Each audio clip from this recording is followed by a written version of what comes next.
বেশ কিছু ভারতীয় বন্ধু আমার কাছে জানতে চেয়েছে, আফগানিস্তানের নাগরিকত্ব পাওয়ার কি কোনো উপায় আছে?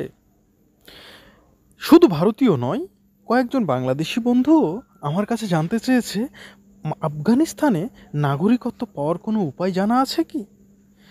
তো এই নিয়েই আমি আমার আজকের ভিডিওটা বানিয়েছি বন্ধুরা।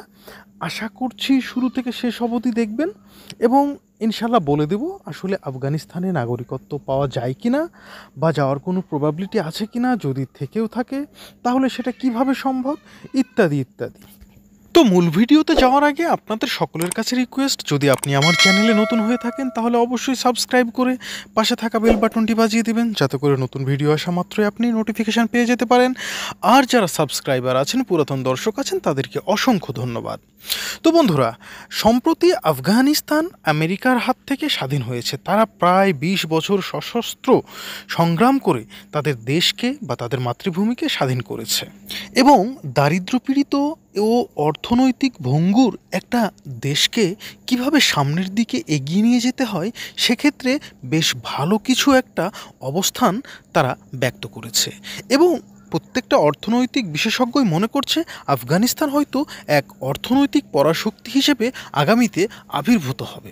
ভূরাজনৈতিক ক্ষেত্রে আফগানিস্তান একটা তুরুপের তাস হিসেবে ব্যবহৃত হয় পশ্চিমাদের কাছে, যার কারণে এটার দখল নিতে বরাবরই অনেকেই চেষ্টা করেছে। সেই রাশিয়া থেকে ব্রিটেন, তারপর আমেরিকা, সকলেই কিন্তু পরাস্ত হয়ে চলে গেছে এ দেশটি থেকে। কেউই তাদের নিজেদের বিস্তার মেলে ধরতে পারেনি এই দেশটিতে। তাই এই দেশে হয়তো অনেকেরই ইচ্ছা নাগরিকত্ব নেওয়ার বা এই দেশটাতে জীবনের বাকি সময় কাটানোর। এখন কথা হচ্ছে, আফগানিস্তানের নাগরিকত্ব কি চাইলেই পাওয়া যায়? আসলে বিষয়টা সত্যি খুব জটিল।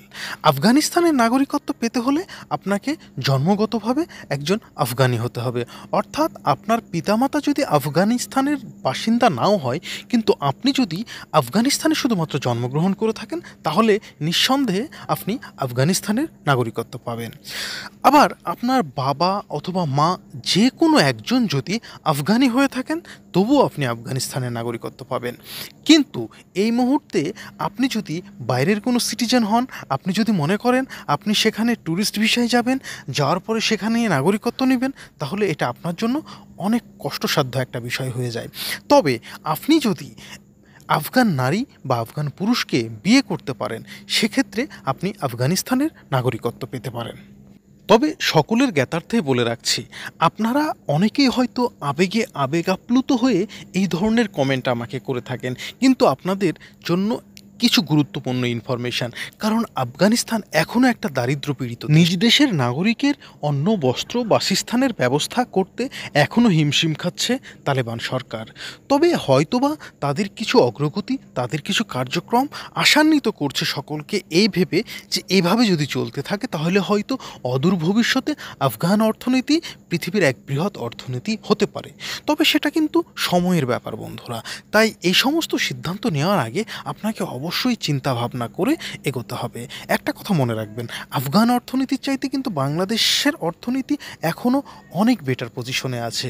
ইন্ডিয়ার অর্থনীতি তো আরও অনেক ভালো পজিশনে আছে।